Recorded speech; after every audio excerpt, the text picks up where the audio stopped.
ये कहानी हमें हमारे दोस्त ने भेजी थी, तो आइए सुनते हैं उन्हीं की जुबानी।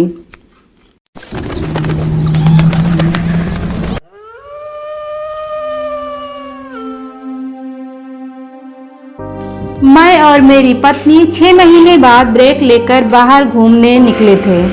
हम दोनों पेशे से डॉक्टर हैं। हॉस्पिटल से छुट्टियां लिए हुए बहुत दिन हुए थे।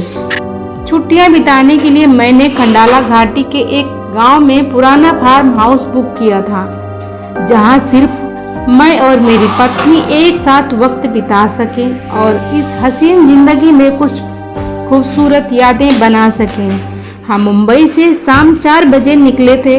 मुंबई से खंडाला हाईवे पर पुराने नगमे गुनगुनाते हुए दोनों बड़ी खुशी से फार्म हाउस पर छुट्टियों में क्या क्या करेंगे ये प्लान कर रहे थे।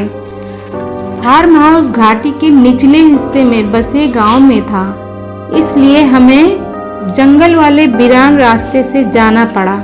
रास्ते में एक मोड़ पर मैंने पानी पीने के लिए गाड़ी रोकी। वहां बोर्ड पर लिखा हुआ था, कोठारी फार्म हाउस 25 किलोमीटर आगे है, और वहीं हमारी मंजिल थी। मैंने राधिका को बोर्ड दिखाया। वो बोली, ये क्या आलोक, तुमने कौन से जंगल में वेकेशन प्लान किया है? अभी और 25 किलोमीटर गाड़ी चलानी होगी, मुझे तो अब भूख भी लगने लगी है। मैंने कहा, सब्र रखो मेरी जान, फार्म हाउस तुम्हारे लिए कोई रेलवे स्टेशन के बाजू में नहीं बनाएगा।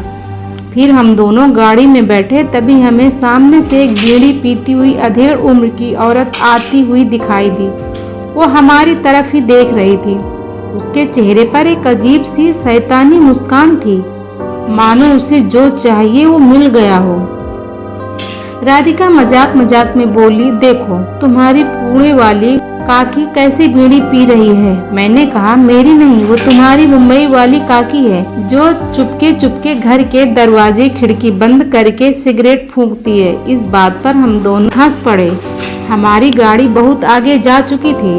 अचानक वो बीड़ी पीने वाली औरत हमें फिर से देखी। राधिका बोली, आलोक देखो, बीड़ी वाली औरत इतनी जल्दी हमारे आगे कैसे पहुंच गई? उसे देखकर मुझे लगा ये कोई दूसरी औरत होगी और मैं गाड़ी चलाता रहा, लेकिन मेरी आंखें तब फटी की फटी रह गई जब तीसरी बार हम दोनों ने उसी औरत को सामने से आते देखा। मैंने तुरंत ब्रेक लगाकर गाड़ी रोक दी और हम दोनों गाड़ी से बाहर निकले और देखा कि हम उसी मोड़ पर थे जहां से शुरू किया था।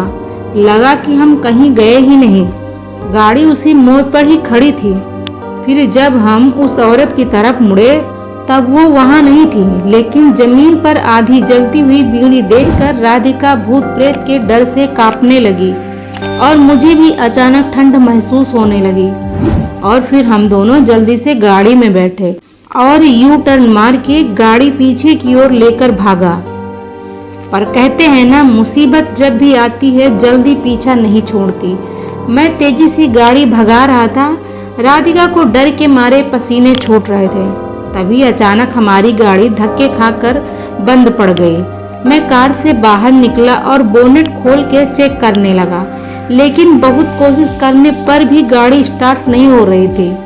मैंने मोबाइल से मदद बुलानी चाही, पर न मेरे मोबाइल में सिग्नल था न राधिका के। मैं मदद तलाश कर रहा था। तब तक सूरज ढल चुका था। फिर वहां पर लालटेन हाथ में लिए एक बूढ़ा आदमी आया। मैंने उससे पूछा, बाबा आपके पास मोबाइल है क्या? मुझे एक कॉल करनी है, हमारी गाड़ी खराब हो गई है, इसलिए हमें मदद बुलानी थी। बाबा बोले, बेटा मेरे पास तो कोई मोबाइल नहीं है, पर मेरा घर यहीं पास में ही है, चाहो तो तुम वहां चल के मेरे हैंडलाइन से फोन कर लो। मेरे पास कोई भी पर्याय नहीं था। फिर मैं और राधिका पैदल ही बाबा के पीछे पीछे चल दिए। कान में धीरे से बोली, ये घर नहीं, कोई पुरानी हवेली जैसा लग रहा है। मैंने कहा, तुम्हें तो पसंद है ना पुराने घर और भूतों वाली कहानियाँ? ये सुनते ही वो मेरी तरफ गुस्से से देखने लगी। फिर मैं चुप हो गया। बाबा ने घर का दरवाजा खोला और हम दोनों अंदर गए।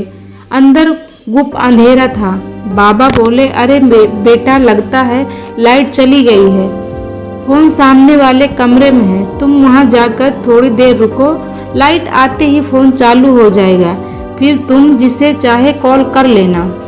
हमारे पास भी रुकने के अलावा और कोई चारा नहीं था। मैं और राधिका उस कमरे में चले गए और फोन के पास बैठ के लाइट आने का इंतजार करने लगे। आधा घंटा हुआ, लाइट नहीं आई। मैंने राधिका के हैंडबैग में से छोटी टॉर्च लाइट निकाली और कमरे से बाहर निकल के बाबा को ढूंढने लगा। मैंने बाबा को आवाज़ दी पर उन्होंने कोई जवाब नहीं दिया। मैंने सोचा शायद घर के बाहर बैठे होंगे। ऐसा सोच के मैं दरवाजे की तरफ बढ़ने लगा और उसी वक्त मेरी टॉर्च का फोकस दरवाजे के ऊपर टंगी एक बड़ी सी तस्वीर पर लगा और उसे देखकर डर से मेरी आंखें फटी की फटी रह गई।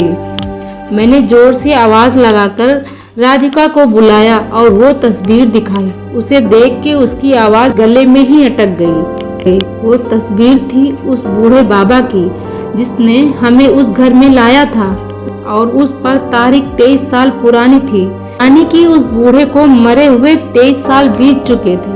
हम दोनों तुरंत घर से बाहर निकलने के लिए दरवाजे की ओर भागे। जैसे हम दरवाजे के पास पहुंचने वाले थे, दरवाजा हमारे सामने एक झटके में बंद हो गया। मैंने दरवाजा खोलने में पूरी ताकत लगा दी थी पर सब बेकार और हम उस भूतहा घर में कैद हो गए। राधिका मेरे सीने से लगकर रोने लगी। डर से मेरे दिल की धड़कनें तेज हो गई थी। बुरा होना अभी भी बाकी था। घर की सारी खिड़कियां एक एक करके बंद हो रही थी, जैसे कि कोई उसे अपने हाथों से बंद कर रहा हो। वो खौफनाक मंजर देखकर हम दोनों की हालत ऐसी हो गई थी कि काटो तो बदन में खून नहीं। राधिका और मैं दरवाजे के पास थर थर कांपते हुए जमीन पर बैठ गए। हमारी टॉर्च की चार्जिंग भी खत्म हो रही थी और शायद वहां पर जो कोई भी था भी टॉर्च खत्म होने का इंतजार कर रहा था। हमारे सामने रखी आराम कुर्सी धीरे धीरे हिल रही थी, जैसे ही उसमें कोई बैठा हो। हमारी निगाहें भी उसी कुर्सी पर थी।